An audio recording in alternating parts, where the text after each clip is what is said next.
Bagaimana perkembangan dan pengembangan ilmu pengetahuan alam? Metode ilmiah itu apa? Batasannya di mana? Keunggulannya seperti apa? Apa saja bidang ilmu alamiah? Tujuannya apa? Ilmu alamiah dan nilai bagaimana? Filsafat ilmu alamiah bagaimana? Pembagian ilmu pengetahuan itu apa saja? Dan hakikat ilmu pengetahuan itu apa? Silakan simak materi ini sampai selesai.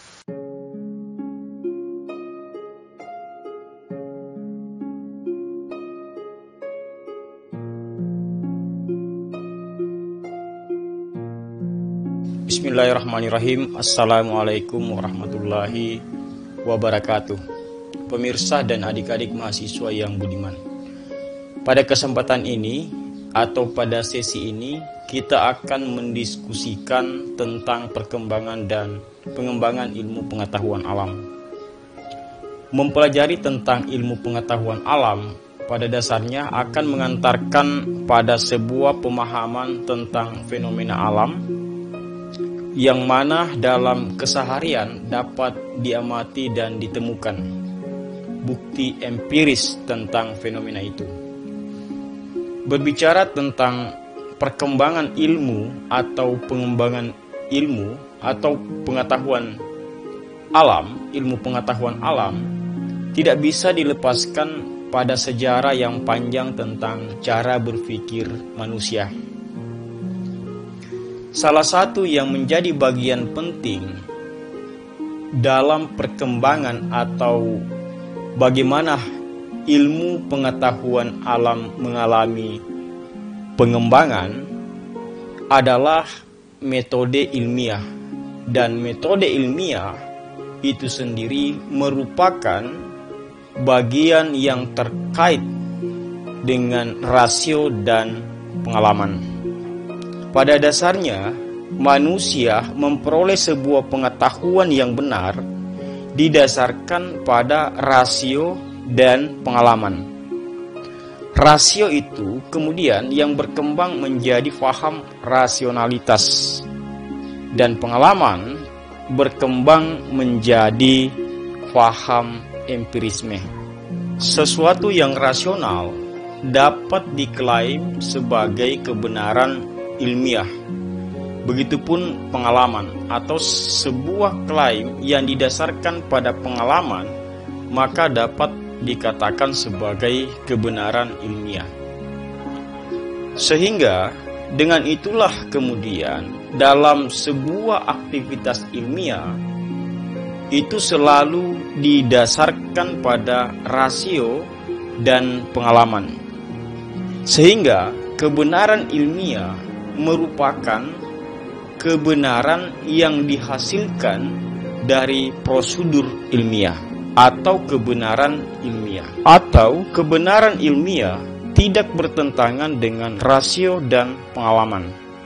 Karena dua hal itu merupakan prosedur yang dilalui untuk sampai pada sebuah kesimpulan kebenaran ilmiah. Dan dengan itu juga kemudian menjadikan pentingnya sebuah prosedur untuk sampai pada sebuah klaim kebenaran ilmiah.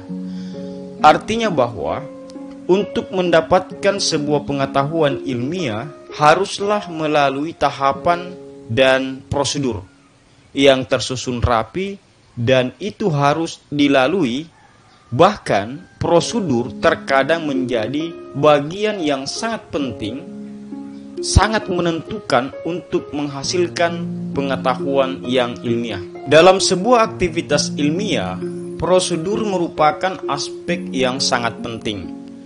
Prosedur pada dasarnya untuk memastikan bahwa apakah yang dihasilkan mendapatkan validitas yang tinggi. Secara umum, untuk mendapatkan sebuah kebenaran paling tidak melalui prosedur penginderaan. Karena dengan proses penginderaan yang Anda lakukan nantinya akan menjadikan Anda paham tentang sebuah fenomena secara keseluruhan, atau tahu dengan jelas terhadap apa yang Anda lihat, dan dengan itu Anda pun menjadi paham masalah yang ada dalam sebuah fenomena. Artinya bahwa indera ini merupakan sebuah metode pertama dan yang sangat mendasar untuk mengetahui sebuah objek. Dengan melihat, maka Anda menjadi tahu. Meskipun bahwa kebenaran yang ditangkap oleh indera manusia itu sangat terikat dan cenderung subjektif. Untuk sampai pada klaim tentang kebenaran,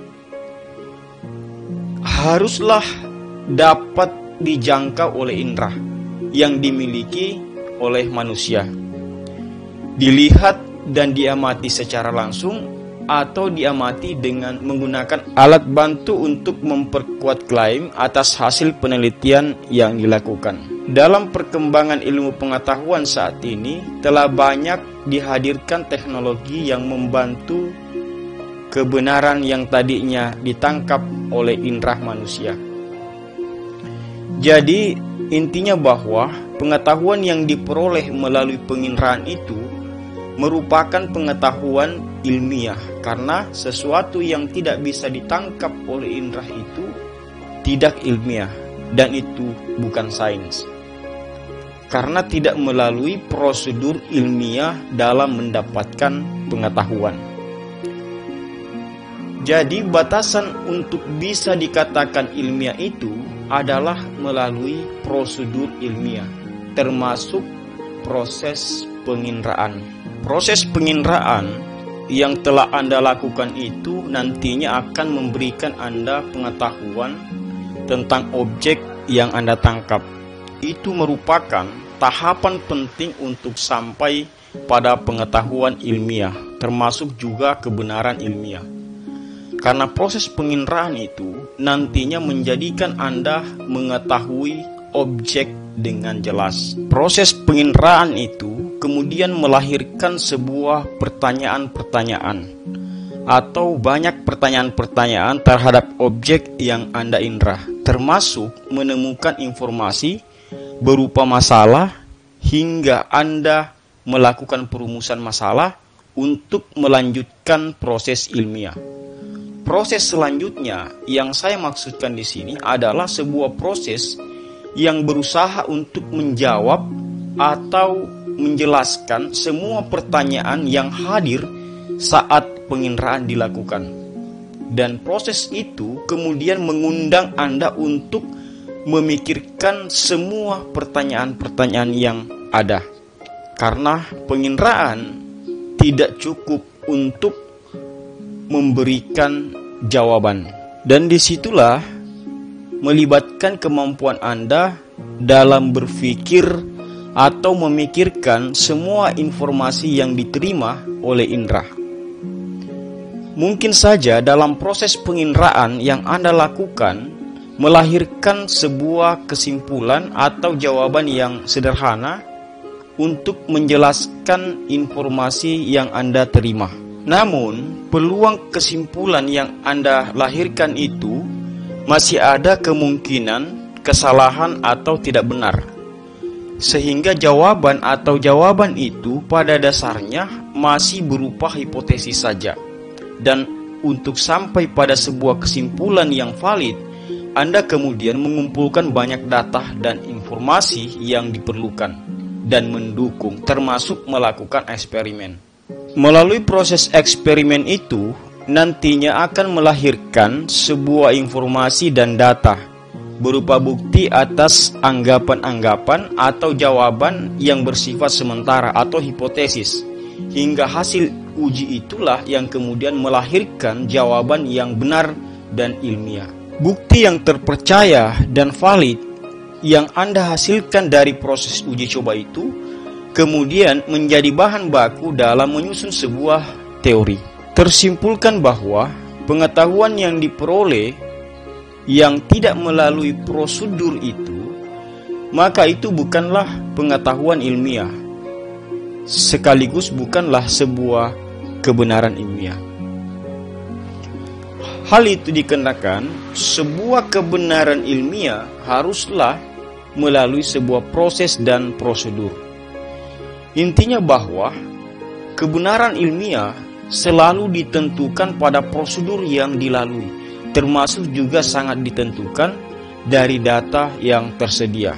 Dengan demikian, keterbatasan data itu menjadi sebuah kendala dalam mendapatkan pengetahuan ilmiah. Sepanjang data tersedia, maka sepanjang itu pun kebenaran ilmiah dapat dihadirkan. Maka dari itu, metode ilmiah sangat terbatas pada kemampuan panca indera. Jika persoalan Tuhan yang tidak dapat ditangkap oleh panca indera, maka metode ilmiah pun berhenti hanya sampai di situ.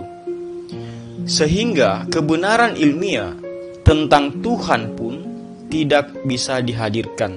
Dan karena keterbatasan itulah kemudian menjadikan kebenaran ilmiah itu tidak bersifat mutlak.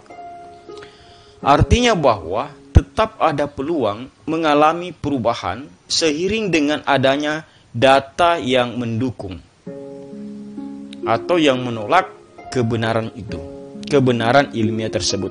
Namun karena kebenaran ilmiah memiliki pencirian yang objektif, metodik, sistematik, dan berlaku umum, maka tetap mendapatkan posisi yang sangat penting. Dengan demikian, ilmu alamiah itu sangat terkait dengan prosedur ilmiah. Jika disimak penjelasan di atas, maka ilmu alamiah bertujuan untuk melahirkan kebenaran dan sebuah fakta yang terumuskan dalam bentuk teori, dan teori yang dihadirkan bisa saja tidak berlaku seiring dengan perkembangan dan kemampuan dalam menemukan data yang mendukung. Namun tetap difahami bahwa jika persoalan nilai dan keindahan itu tetaplah tidak bisa dibuktikan secara ilmiah. Kondisi itu berbeda dengan filsafat, di mana filsafat itu mampu menjangkau lebih luas, termasuk yang tidak terjangkau melalui metode ilmiah atau tidak terjangkau oleh indera manusia. Dalam perkembangannya, ilmu pengetahuan diketahui mengalami pembagian. Secara umum dapat dikelompokkan yaitu ilmu pengetahuan sosial yang terkait dengan hubungan antara manusia. Di sana ada psikologi, ada pendidikan, ada antropologi, ada etnologi, ada sejarah, ada ekonomi dan sosiologi. Pengelompokan yang kedua itu adalah ilmu pengetahuan alam yang membahas tentang alam semesta. Itu meliputi fisika, kimia, dan biologi. Selanjutnya ada ilmu pengetahuan bumi dan antariksa yang mempelajari tentang tata surya dan ruang angkasa. Ada geologi, ada astronomi, dan geografi. Meskipun dikenal pembagian seperti yang saya sebutkan, dalam prakteknya tetap akan selalu bertemu pada pengelompokan besar itu, karena pada dasarnya tetaplah merupakan satu kesatuan. Sekian, billahi taufiq hidayah. Assalamualaikum warahmatullahi wabarakatuh.